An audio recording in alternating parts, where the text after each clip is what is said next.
J'ai trouvé une poudre libre à Primark qui ressemble beaucoup à la poudre de chez Huda Beauty, la poudre violette. Du coup, je me suis dit qu'on allait la tester ensemble et regardez le prix. Elle coûte que 3,50 €. Donc c'est une poudre libre baking powder, donc vraiment comme celle de chez Huda Beauty. J'ai pas mis mon anti-cerne, donc je vais le mettre.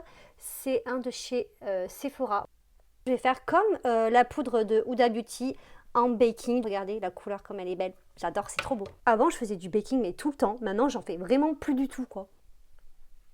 Oula. Oh, j'aime pas trop là. Je pense qu'au pinceau, ça sera un peu mieux pour moi et ma peau. Ça m'assèche toutes les zones de sécheresse. En ce moment, si vous voulez, j'ai quand même la peau un peu déshydratée, etc. Donc j'ai pas mal de petites imperfections. D'ailleurs, vous le voyez quand même assez. Je pense que c'est pas fait pour les peaux sèches, cette poudre. J'ai vraiment tout plein de petits stries comme ça, choses que je n'ai pas habituellement. Je vais essayer de faire mon teint, le reste de mon teint, et je vais voir. Et je vais essayer de faire du baking ici. Par contre, j'ai remarqué que là, à la lumière du jour, on voit un peu que ça fait lavande, ça fait un peu rosé, vous voyez.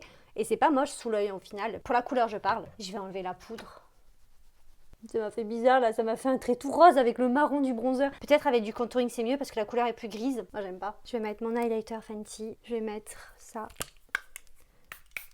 Voilà mon teint. La peau, je vais la retester vraiment quand j'aurai la peau un peu moins sèche. Je pense que quand t'as la peau sèche, le mieux c'est d'éviter le baking. Mais ça, je le savais déjà, mais j'ai quand même voulu tester. C'est pas mal le côté un peu mauve comme ça, lilas. Je trouve c'est cool. Ça rajoute un peu de lumière. Après, je trouve pas que c'est la poudre qui va le plus te lisser le dessous des yeux, qui va le plus bleurer. Je trouve que la Yves Rocher, par exemple, elle est mieux pour ça. Avant, maintenant, dans le temps, si elle tient bien la poudre.